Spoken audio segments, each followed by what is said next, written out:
It was about 8 years ago when I attended my first Parker seminars, and I'll never forget sitting in the front row and watching Fab. And I said to myself, one day, I want to be up there. I want to be up there sharing. I want to be up there spreading great content and great information that can help my chiropractic brothers and sisters. And today, as I sit here in front of all of you, the soul survivors, by the way, give yourselves a hand, soul survivors. Sticking it out to the very end. I'm here, and I'm just enjoying the moment right now. So thank you very much, Parker, for having me, and thank you all for being here. So today, we're going to talk about three things that are near and dear to my heart. The first thing that we're going to talk about is why it's so freaking awesome to be a chiropractor right now. Right now. The second thing that we're going to talk about is new frontiers. Technology, the changes in healthcare, and the intersection of those two things. And then lastly, we're going to close out by sharing some leadership lessons that I've learned over time through success and also through failures, things that I want to share with you that will help you navigate the new technology and the new healthcare that's coming our way. So, why is it great to be a chiropractor today? Why is it so amazing today to be a chiropractor? And for me, the answer is very simple, and it happened on February 14th. Who here saw this guideline published by the American College of Physicians on February 14th? Raise your hands. Okay, so I'm so glad I literally added this to my presentation today, because I wanted to make sure that I did not leave here today without making sure that everybody in this room understands that the world has forever changed as it relates to chiropractic. On February 14th, published in the Annals of Internal Medicine, the American College of Physicians published its new clinical practice guideline. Non-invasive treatments for acute, subacute, and chronic low back pain, a clinical practice guideline from the American College of Physicians. And here's what they said. In their first recommendations, clinicians and patients should select non-pharmacological treatment. They list a couple of things, and then of course they list spinal manipulation. Recommendation number 2, for patients with chronic low back pain, clinicians and patients should initially select non-pharmacological treatment. They list out rehabilitation and acupuncture and spinal manipulation.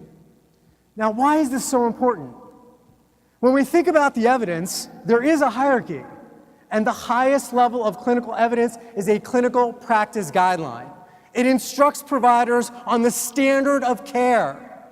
And from now on, the standard of care for managing acute, subacute, and chronic low back pain, not just what we know as doctors of chiropractic, but now penetrated into the medical profession and to the patients that we all collectively serve, spinal manipulation, adjustments, chiropractic leads the way. Yeah, exactly, yeah. So how about frontiers? Let's talk about the new frontiers that are happening in the world today. And again, this is really near and dear to my heart because there is so much change happening in the world today. Who here has ever taken an Uber? Okay, pretty much everybody. I mean, Uber changed my life, literally, for the better. Getting a cab in DC was always a nightmare. I live 6 blocks from the Capitol. I live in DC, and getting a cab in DC is a freaking nightmare. Well, it was a freaking nightmare. But then Uber came along and changed my life forever.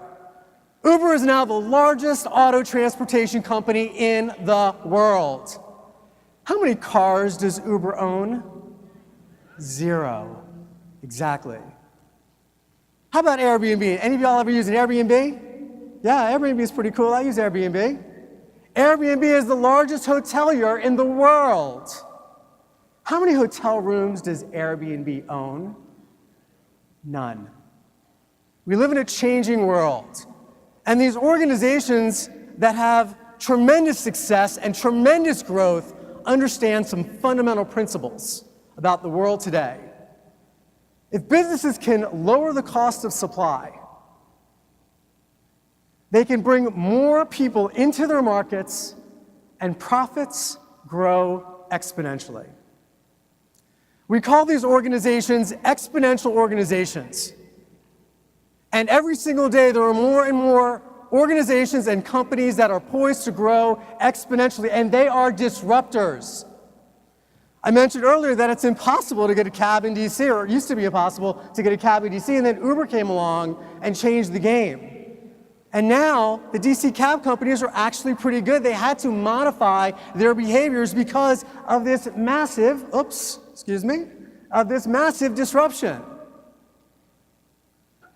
These companies that are exponential in nature are growing at rapid paces and creating so much disruption so quickly.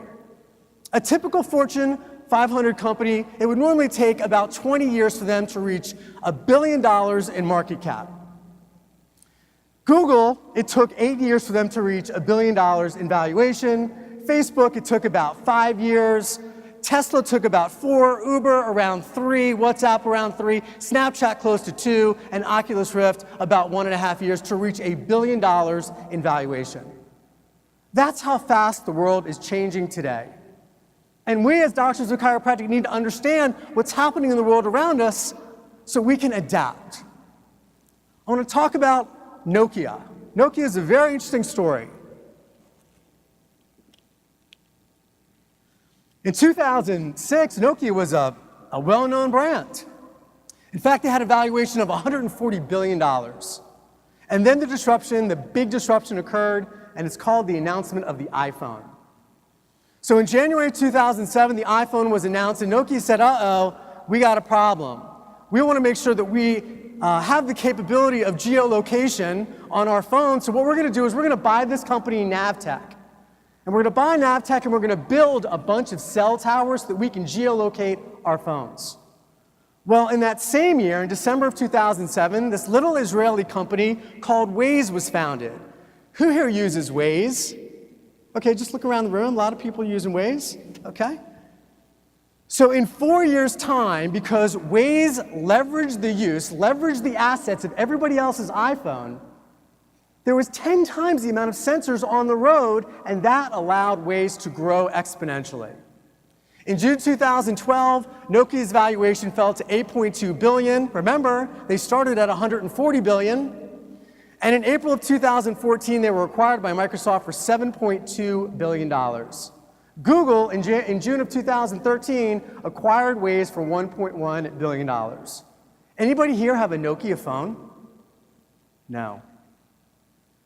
And I want you to feel, well, maybe even a little bit uncomfortable, because I want you to understand how fast the world is changing and how we need to be able to understand what's happening in the world today so we can adapt, so we can pivot, so we can lead through these changes.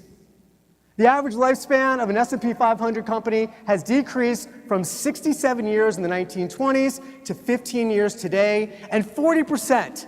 In the next 10 years, 40% of all S&P 500 companies will disappear from that list. When's the last time chiropractic disrupted? Probably 1895. An important disruption, but it was 1895. I do believe these latest clinical practice guidelines, however, will be the next disruption for us. What else is happening in healthcare today? New delivery models, ACOs, patient-centered medical homes. How about telehealth? Who here in this room has heard of telehealth? Raise your hand. Very good. And it may seem foreign to us, like, we're not going to provide telehealth services, we use our hands. But I would bet that in the next 5 years, our profession, and certainly I know in our practice, we're finding ways to leverage the use of technology and virtual consultations to provide outstanding outcomes for our patients. And not to mention the fact that there's this interconnectivity of devices and wearables that can attach to the cloud to make it all integrated so that we understand fully what's going on with that patient, even in their own home. How about consolidation? In virtually every town and city that I've spoken in, we know there's consolidation happening. Big hospital organizations are buying up physician practices and creating this vertical integration, this silo, where everything is housed in one central organization. And many times, we as doctors of chiropractic are on the outside. Now, as the data continues to come forth and as the outcomes are proven over and over and over again, they'll have no choice but to include doctors of chiropractic because we do get the best outcomes for the spine conditions that we treat, the extremity conditions that we treat. We do have the lowest costs. We do have the highest levels of patient satisfaction. But nonetheless, we know this integration is occurring. In fact, I had a conversation with Dave Elton, who's the vice president at Optum Health. I think most of us know who Optum Health is, the division of United Healthcare. And what they're doing is they're going out and they are also buying physician practices. So imagine a health insurer owning physician practices where they're getting premiums from the employer groups and they're controlling costs because they're just paying the physicians a salary. And they don't have to worry about managing claims. We also know there's attempts in consolidation amongst the insurance companies. Aetna tried to buy Humana for $37 billion, and here's what Forbes Business said about that deal. One common argument is that the Affordable Care Act is hurting health insurers and pushing them to merge, but there's limited evidence to suggest that the biggest players are struggling. The ACA appears to have only helped major insurers by driving millions of new customers into the market. Aetna and Humana have seen their stock valuations triple in the past 5 years, and since the ACA was signed into law, and the other 3 major insurers have also seen huge gains. How about Anthem buying Cigna to create the largest health insurer? The company has said the deal will help it reduce costs and allow it to negotiate lower rates with doctors and hospitals. So here you have these health insurance companies that are consolidating or attempting to consolidate, gain economies of scale, and then what are they doing with those additional profits? Well, it's going to the shareholders, and certainly they're trying to drive price pressure down on the providers, reducing reimbursement. The good news is that in both cases, federal judges denied the ability of these mergers to occur. But we have to understand that the idea behind the mergers and these insurance companies consolidating to create downward pressure on providers does exist. How about price changes? How about the way that we're being paid? So in 2015, Optum Health came out with their per diem model. And they basically said, you know what? No matter what we're going to do, no matter what you're going to do in your practice, your exam, your x-rays, your adjustments, your therapies, your rehab, you're going to get paid one fee. You're getting paid one rate. And it's, again, another way for them to manage cost. Other payment models are coming down the pike. I think all of us would probably agree that value-based payments are on the horizon and in some situations are already here. Fee-for-service is going to be going away. And we need to be prepared for these value-based payment models. And so what does that look like? What does a value-based payment model look like in your practice? A patient comes in, they have low back pain, they fill out the paperwork. You want to make sure that you understand the outcome assessment tools that need to be used, like in Oswestry. Also something called the Start Back tool, which defines case complexity. The higher the complexity, the more likely you're going to get paid more. So having them fill out the Start Back tool, you do your intervention after your exam, you have an outcome with the patient, you report your outcome to the insurance company, and if it's a good outcome, they're going to pay you well. And if it's not such a good outcome, they're not going to pay you as much. If you're a really good provider, let's say in the top 5%, you may get some shared savings at the end of the year, or you may even get a raise the following year. But at the end of the day, with these value-based payment models, it really will come down to your outcomes, how good you are at what you do. And they will be here, guys. They will be here. And of course, with the new administration, and I live in DC, so I'm used to all the politics, and Lord knows that the private sector is moving healthcare reform along no matter what happens in government, and not a lot happens in government, I can tell you that. But with the new administration, there's also changes that might take place. They're talking about repealing Obamacare, maybe they will, maybe they won't. And they're also talking about trying to sell insurance across state lines, which can impact patient protection laws in each state. So there's lots and lots and lots of changes. And I think one of the most important changes that ties technology, which we talked about earlier, to what's happening in healthcare is the notion that, yes, we are in a world of evidence-based healthcare and evidence matters, but we're moving towards intelligence-based healthcare. So what does intelligence-based healthcare look like? Well, there's an A, a B, a C, and a D related to intelligence-based healthcare. And this is really, again, the intersection of technology and health. So A stands for algorithms. Now, algorithms are being used by electronic health records to ensure payments are being made. They're used by payers. But we as providers also have access to algorithms which can help do a few things. One, improve outcomes for patients, and two, help educate patients where they are in the clinical process. Now, with a show of hands, how many people in this room have seen these algorithms, this paper, Algorithms for Chiropractic Management of Acute and Chronic Spine-Related Pain? Raise your hands. So just a few. Okay, well good, yeah, some more, so that's great. So these algorithms are incredibly helpful for, again, educating patients for why we make decisions about how the course of care is going to go. But in addition to that, it's also really important in providing a standard of care. Just a few months ago, the Federation of Chiropractic Licensing Board's president, Dr. Farrell Grossman, was in a court case in South Carolina. He was in federal court. And he was defending a doctor in a malpractice case.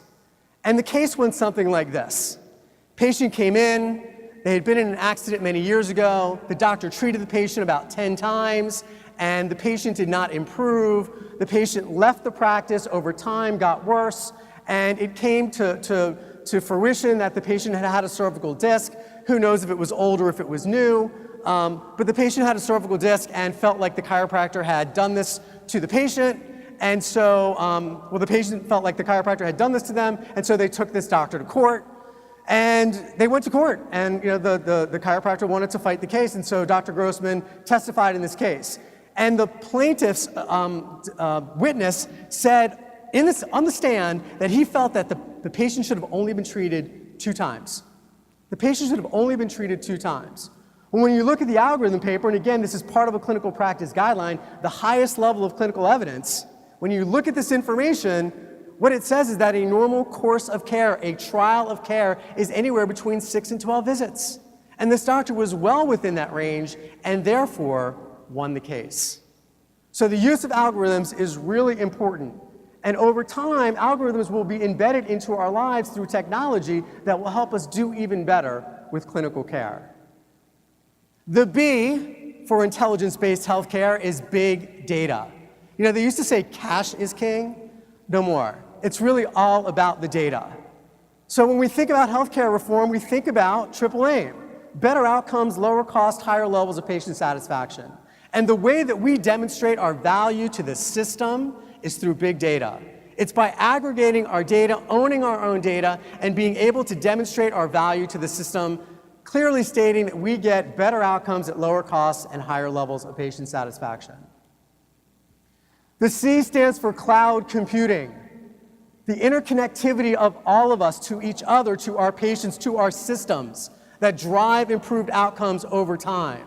Managing digital health and mobile applications that tie to patients' conditions, and how we use this cloud computing to ultimately drive improved outcomes for our patients. And then lastly, the D is deep learning. Yes, this super intelligence, this artificial intelligence that's already happening, leveraging technology, and again, intersecting it with healthcare. And what we've already learned is that the scientists have created software, artificial intelligence, that actually are reading MRI films more accurately than humans. They're able to detect the smallest level of anomalies and detect disease even faster and better than human beings. So artificial intelligence and deep learning is coming, and it's coming to a street and a clinic and a community near you.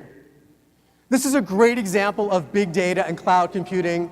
This comes from Infinity. Now, in Maryland and Virginia and in Pennsylvania, we've created an association-owned independent physician network, and we've contracted with Infinity, which is a clearinghouse, so that we can submit claims through Infinity, but also so we can own our own data. And we can use that data, again, to demonstrate triple aim, but we can also use that data to improve our own practice's performance. So what this graph demonstrates is that in the upper right, those are the leading providers. In the lower left, those are the trailing providers. The x-axis is the percentile of payments made to the providers in January, and in the y-axis is the percentile of payments made in March. And by the way, this is 2016. So if a provider is getting paid 28% in January, and getting paid 0% in March, their practice performance is obviously trailing. It's lagging behind. If they're getting paid 80% in January and 20% in March, again, they're declining. They were doing better in January than they were in March. If they are doing 50% in January and they're doing 60% in March, then their performance is improving. Now, we would never have that data from the insurance companies. They would never share this data with us. But because we own our own data, and because we leverage cloud computing, and because everybody is interconnected in our network, we can use this data to improve practice performance.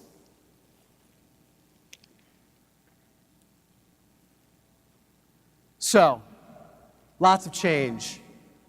Lots of things happening between the intersection of healthcare and technology.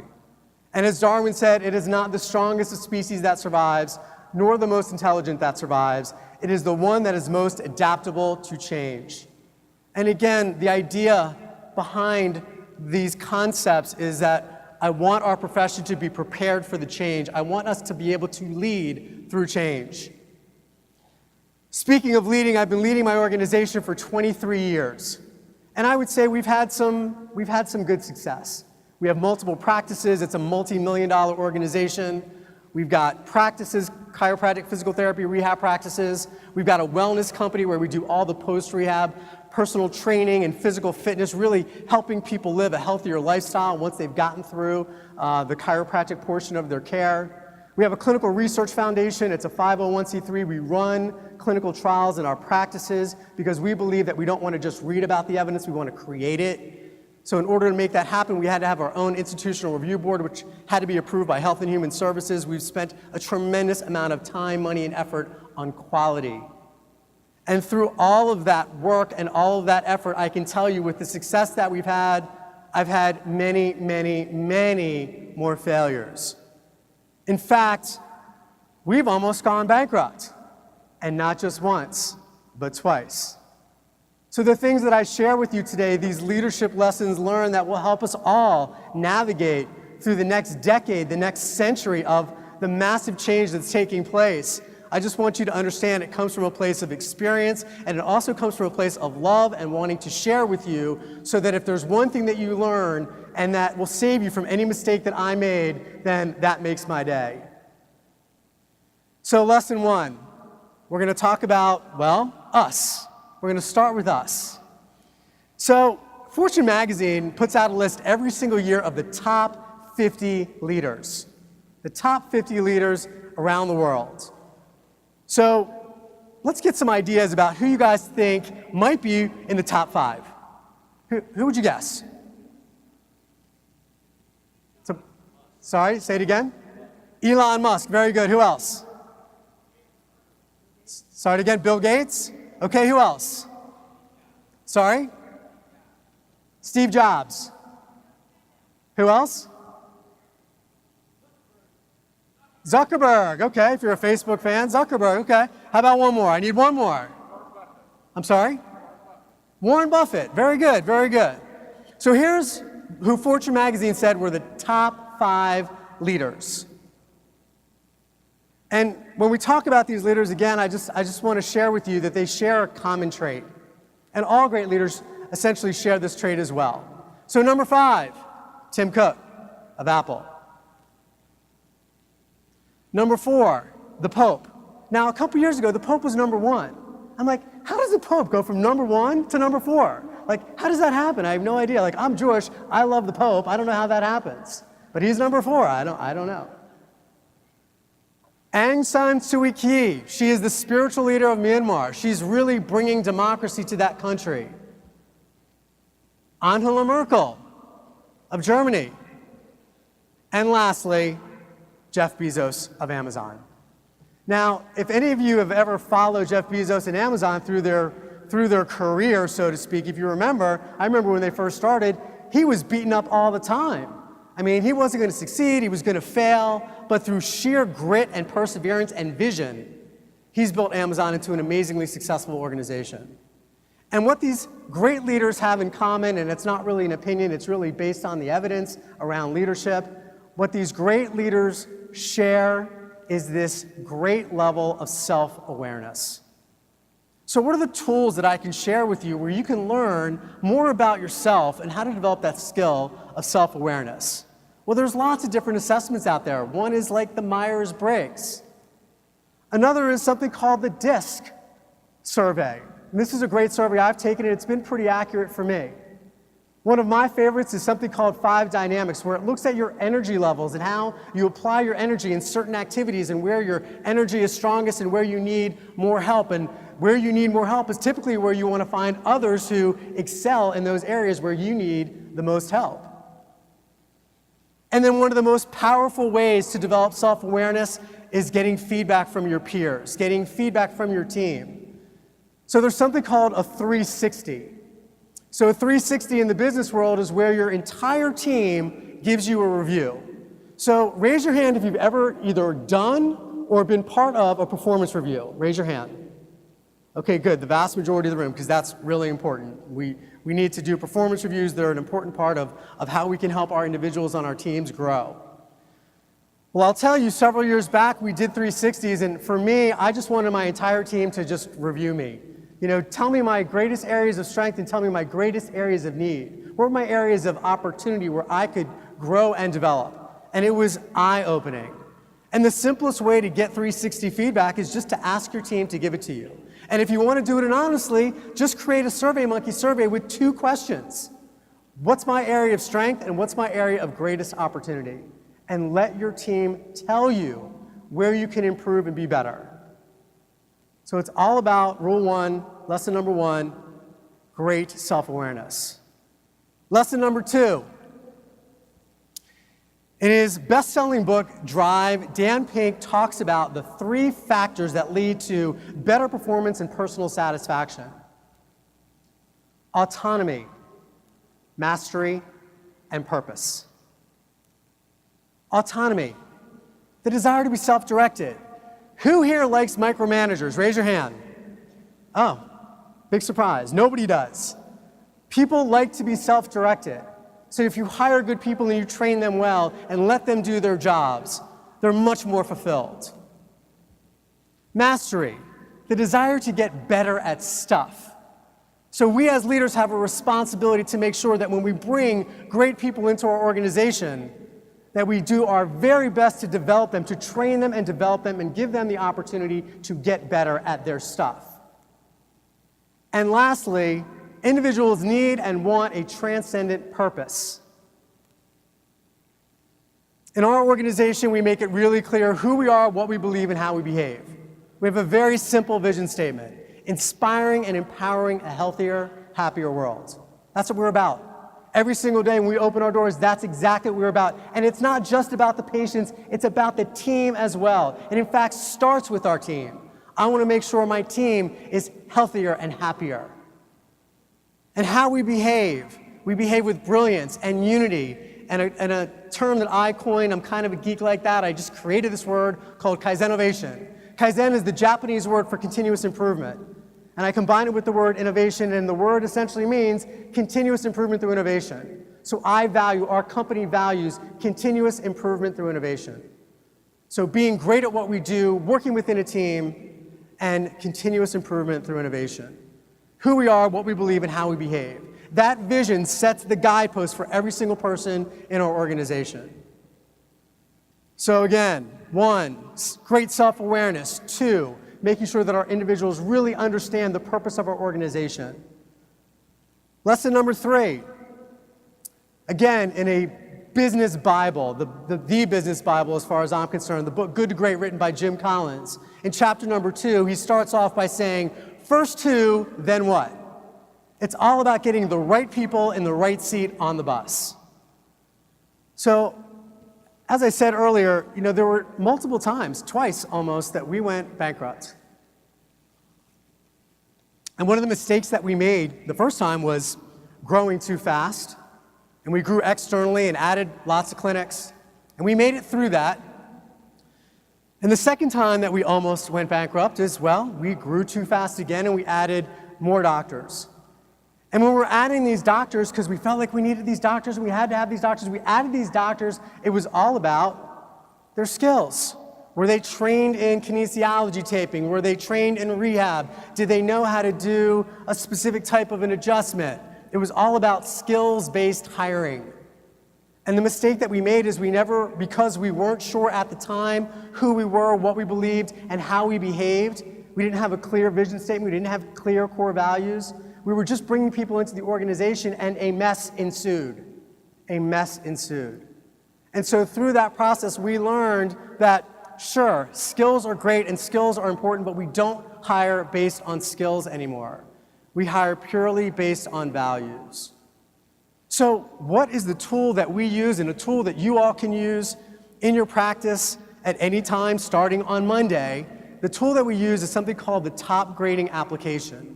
Now, the top grading application literally can be downloaded from the web. Let me just say that again. The top grading application can literally be downloaded from the web. It's a 90-page document that walks you through an interview process on how to identify whether or not the people that you're interviewing, that you're bringing into your family, into your organization, are going to align with your values. It's an awesome tool. So that's right people. We got the right people. We're now interviewing them the right way. How do we make sure that right person is in the right seat? So there is a great book, another great book written by Gino Wickman called Traction. And in that book, he talks about the right seat being determined by GWC. The individual has to get the job role. They've got to want the job role, and they've got to have the capacity to do the job role. I'm sure that we've made this mistake. I know I have made this mistake where we have a great employee and they're doing so well, we want to promote them, and we put them into a new role. And what happens when they're in that new role? It doesn't work out so well because they weren't right for that role. They were excelling in the original role because they were right for that role.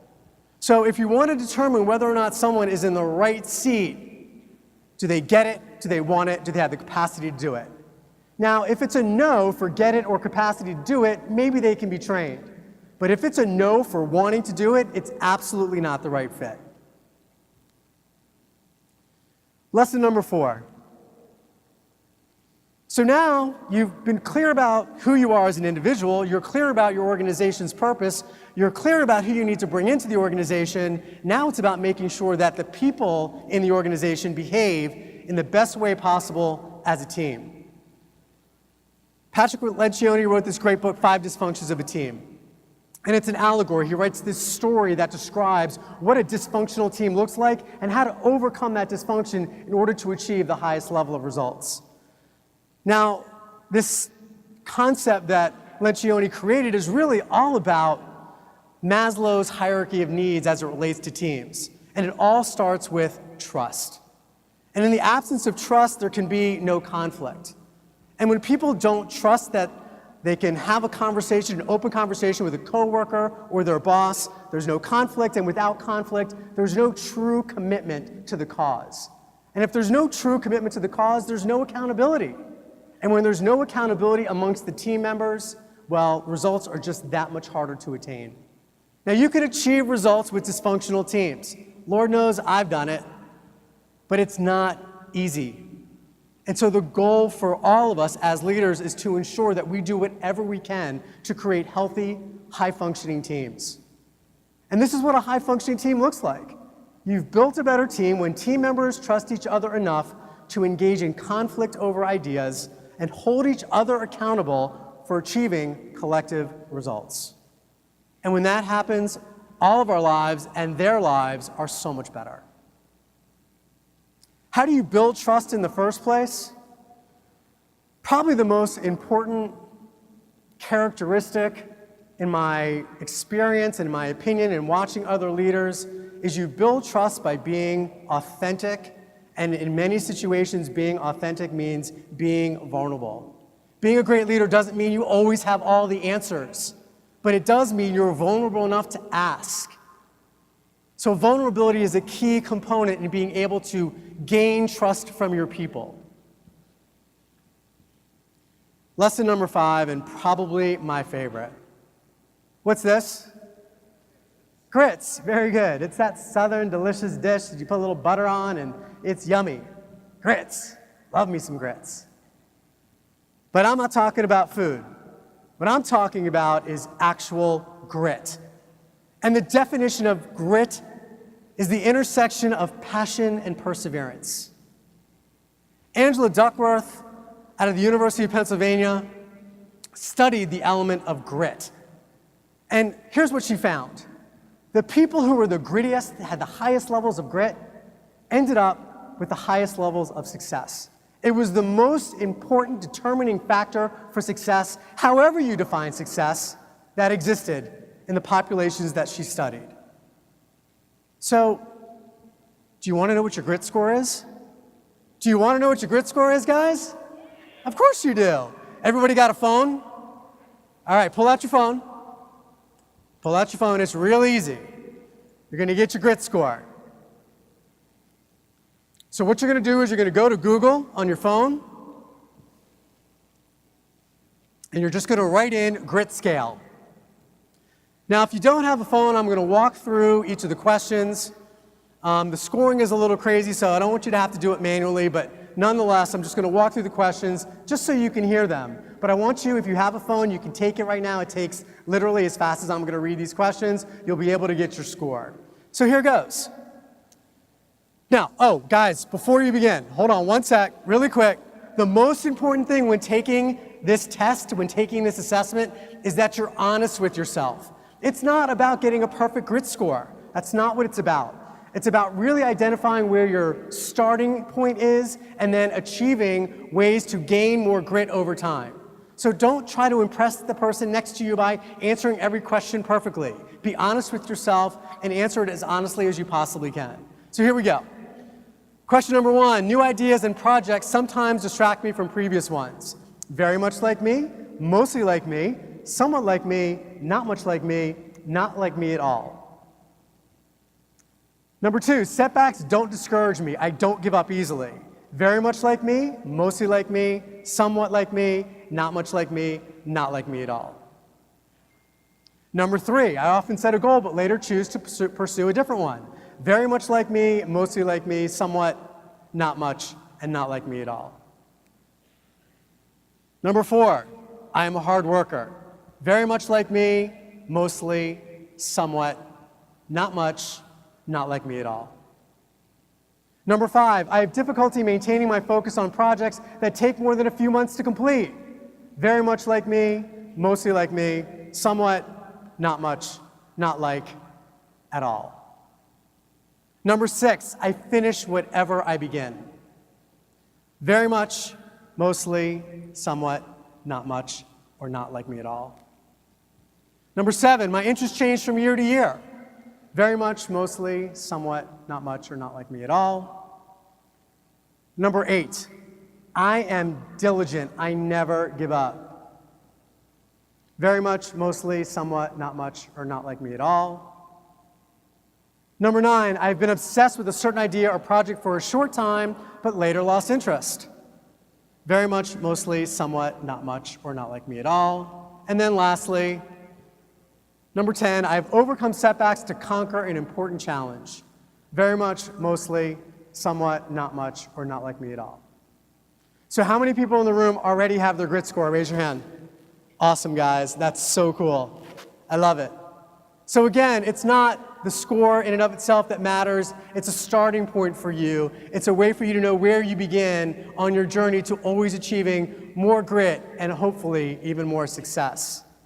So how do we attain more grit? Well, here's what Angela Duckworth says about ways to attain more grit. You have something that you find enduringly fascinating. And I think for us as doctors of chiropractic, that's easy. You view frustrations as a necessary part of the process. You know, I heard Kevin Jardine, my good buddy, talking before, and we were talking last night at the bar about this. It's not supposed to be easy all the time. It's going to be hard. And in fact, if it's not hard, you are not growing. So how we view those frustrations as a learning opportunity, as a growing opportunity is so important. And people who have high levels of grit or who have developing levels of grit. View these frustrations as just part of the normal course of growth. You look for ways to make your life and your work more meaningful. And again, we're like, yeah, it's pretty funny. It's pretty good. I just can't even imagine, as hard as things have been, and I have been through hell and back in my career. I've had so many challenges. And the fact of the matter is, I keep going because what we do has so much freaking meaning. Like the patients that get better, listening to Philip yesterday, talking about the fact that he was telling his wife that maybe he thought he couldn't have kids. And yet he went to see a chiropractor and it changed his life. That's meaning. That's so powerful. And lastly, having a growth mindset. You have to believe that you can change. You have to believe that you can grow. So what does a growth mindset look like? Failure is an opportunity to grow versus a fixed mindset. Failure is the limit of my abilities. A growth mindset says, challenges help me grow. A fixed mindset says, I'm either good at it or I'm not. A growth mindset says, I like to try new things. And a fixed mindset says, I stick to what I know. We need a growth mindset. With everything that's happening in the world around us, technology, the changes in healthcare, we must force ourselves, develop ourselves to have a growth mindset. So what does this mean? Well, first and foremost, learn, and look at you all here today. You are the cream of the crop. You are the survivors left, still willing to put in the hard work to learn even more after an amazing weekend of great content and great speakers. You realize that hard work is the key. Vince Lombardi said the only place success comes before work is in the dictionary, right? It's all about the work. You've got to put in the work. And lastly, being able to face those setbacks. And again, understanding, I'm not going to attach too much emotion to this. This is the universe, this is the world telling me something that I need to learn. I need to get smarter, I need to get better, I need to understand more, I need to grow more. So don't attach the negativity. Don't judge yourself negatively if you're having a setback. Understand it's part of the growth process. So I'm going to tell you all a little story real quick. A little story about my endeavors into a growth mindset. So last year I was at a research conference. Last summer I was at a research conference in Copenhagen. And my girlfriend and I decided that we wanted to go to France and spend a couple days in Paris and then go to Normandy, and I really wanted to see the American Cemetery. And then we were going to go to Bordeaux and Loire because we love wine. So we get on the plane after the conference, and the pilot gets on and says, sorry guys, you got to get off the plane because we have mechanical issues. Okay, we wait around 6 hours, and then we get to Paris later that night. And we're kind of annoyed because, we missed a day of sightseeing, but so be it, life happens. And then when we're in the airport, we're like, where's our luggage? So we got there, but for whatever reason, 6 hours later, they couldn't move it from one plane on the tarmac to another. I don't know. So anyway, we go, we fill out our little forms, we get our receipt that says this is what your claim number is, and they say, we're going to deliver your bags to your flat, Airbnb by the way, to your flat tomorrow in Paris. Okay, great. So what do you think happened? By the way, we were only spending 3 nights in Paris. So the first night, then the second day, and then we were spending one more night there, and then we were off to Normandy. So do you think that we got our bags the next day? What do you guys think? I mean, it wouldn't be a story if we got our bags the next day, right? I mean, it'd be kind of a stupid story. So no, we didn't get our bags. And in fact, and we're calling, by the way, and this is what happens when we call. This is what we listen to. Oh, you got to hear the audio. Now, we don't see the video, we just hear this every time we call.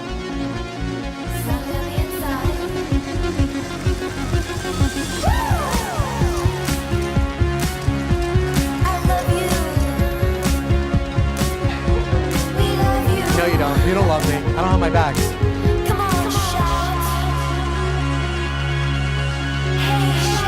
Shout? Yeah, I'll shout. I want my bags. Come on, shout. I want my freaking bags. Love's in the air. Ooh, Every time. And then after they play this song and I get somebody on the phone, every single time we had to re-explain to them where we were and where we were going, and we didn't have our bags. It was like nobody was writing anything down about our bags. So the day that we left Paris, I was like, it's not working for me. So I'm sitting at the desk and I got my computer open and my girlfriend comes over, she's like, what are you doing? And I'm like, I'm taking this shit to Twitter. And I did, with a vengeance. So it may not be easy for you guys to read, maybe you can see it, but I wrote, at Air France, hashtag terrible, hashtag customer service, won't call delivery service to locate our bags, leaving Paris today without luggage. Now I'm telling you, we must have made 10 or 12 phone calls with like nothing from Air France. And wouldn't you know it, an hour later, I get a reply from Air France through Twitter. Hi, at DocJG, hi Jay, we were sorry to hear about this. Please direct message us the PRR, the reference given at the airport reported the delayed bag, thank you. So we're on our way to Normandy, and we visit the cemetery. We realize we're not gonna get our bags in Normandy, unfortunately. It's still sitting somewhere at the airport. We have no idea where it is. And we're still calling because we're trying to get these bags now coordinated to get to Bordeaux. Well, again, the same runaround over and over and over again. We call Air France, we call it Delta in US because the Delta customer service was managing Air France baggage. It's all convoluted. So we're in Bordeaux, and finally, now my girlfriend, who was worried they were just gonna burn our bags because we're blasting them on Twitter, she's like, okay, I think I wanna start playing around with this. So she checked the most frequent hashtag of the day, and it was, if Disney made a movie of me. So what I said is, okay, type this, baby. If Disney made a movie of me, I'd be wandering around hashtag naked because at Air France never delivered our hashtag luggage, no hashtag fairy tale ending. So then I wrote, and then there was another hashtag, which is what I hate in 5 words, which was really easy for me because it was at Air France, hashtag customer service, hashtag hell. And then, of course, I wrote, anyone else having a horrible experience, and it started to just build. Now, this is my girlfriend. Now, you can see she doesn't have her luggage, and she's very low maintenance. Is she happy right now? She's not happy. So we wrote, what do you get when at Air France lies to you about your luggage delivery? Hashtag amenities kit, hashtag prison shirt. She is literally wandering around France with me in a prison shirt, and she's not happy. And then, of course, I started to get my friends back home involved. This is my buddy Derek Coburn. You know, he's got a huge network, and so I was like, D, you gotta just post something for me. So he posted something, 4 days with no luggage, please tell me the spending allowance is good. And then again, I posted again, Sky Team only remnant of flight to Paris bags still not delivered to us after 4 days at Air France, at TripAdvisor. Now I just wanna get TripAdvisor involved. This is a list of all the tweets and back and forth between me and Twitter. And we're still also making these phone calls, by the way. And then finally, so this started on July 26th, now it's July 28th. So I wrote one last time because they said something, they sent me a message like, we think your bags are expected on this flight. I'm like, really, you're kidding me, expected. I'm like, at Air France, this is hashtag horrible communication. WTF is expected. What do you mean expected? Is it on the flight or not? Tell me. So then they wrote back, it was loaded on the flight. If not done yet, somebody will reach out to you. Literally less than an hour later, they reached out to me by phone. 2 hours later, we had our luggage. And the point of this story really is just, again, I could have gotten frustrated. I could have stopped. But it was about thinking differently. It was about believing that my mind could think of something differently that would solve this problem for us. And it did. So, in summary, in order to negotiate and navigate the new era of healthcare and the new era of technology and the intersection between the two, learn to develop greater self-awareness, clearly communicate your purpose to your team, get the right people in the right seat on the bus, create a team built in trust, and lastly, develop the critical mindset of grit. I'm going to share some final thoughts with you from leaders that you'll probably recognize. Know thyself. Know the power of feelings, but be tough in a crisis. Know what makes employees stay and what makes them leave. Judge people by what they're good at. Be humble. I think we've heard that today. Culture is what you do, not what you say. Managers are about processes. Leaders are about people. Convey authority and warmth. For goodness sake, take a risk worth taking. Serve the greater good, and you will be inscribed in the book of life with love. And lastly, the quote that I live by: our greatest weakness lies in giving up. The most certain way to succeed is to always, always, always to try. Just one more time. I'm going to leave you all with a video today that demonstrates the chiropractic legends and leaders that came before us that had tremendous amounts of grit and passion and perseverance. So I'll turn that on now.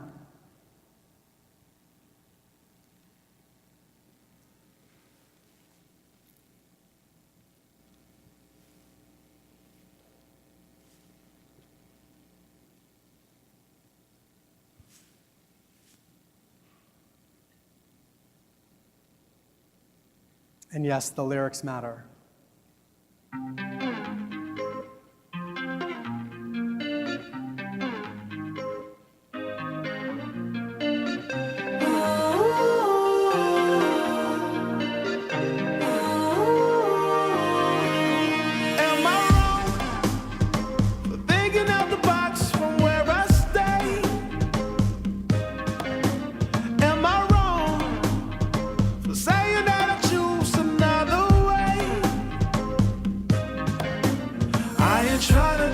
Everybody else doing, just 'cause everybody doing what they all do.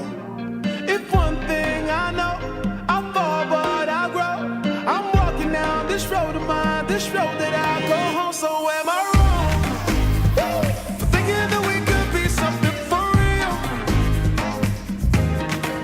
Now am I wrong for trying to reach the things that I can't see? That's just how I feel. That's just how I feel. That's just how I feel. Trying to reach the things that I can't see. Am I tripping for having a vision? My prediction, I'ma be on top of the world.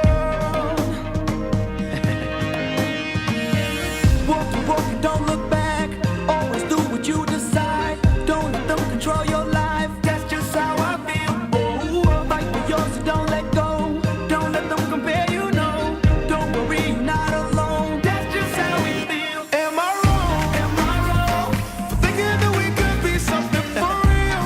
Oh, yeah, yeah, yeah, yeah. Oh, now am I wrong? Am I wrong for trying to reach the things that I can't see? Oh, yeah, yeah, yeah, yeah. That's just how I feel. That's just how I feel. That's just how I feel. Trying to reach the things that I can't see. If you tell me I'm wrong, I don't wanna be right. If you tell me I'm wrong, I don't wanna be right. If you tell me I'm wrong, I don't wanna be right. If you tell me I'm wrong, I don't wanna be right. Am I wrong for thinking Yeah, give that it we up, could give it be up. something for real? Now am I wrong for trying to reach the things that I can't see? But that's just how I feel. That's just how I feel. That's just how I feel. Trying to reach the things that I can't see. So am I wrong? Am I wrong for thinking that we could be something for real?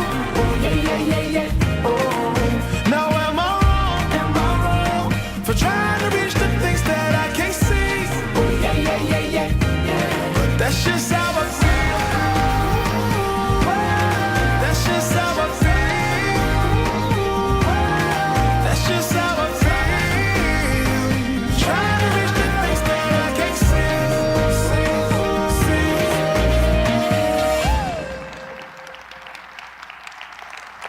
see. If you tell me I'm wrong, I don't want to be right.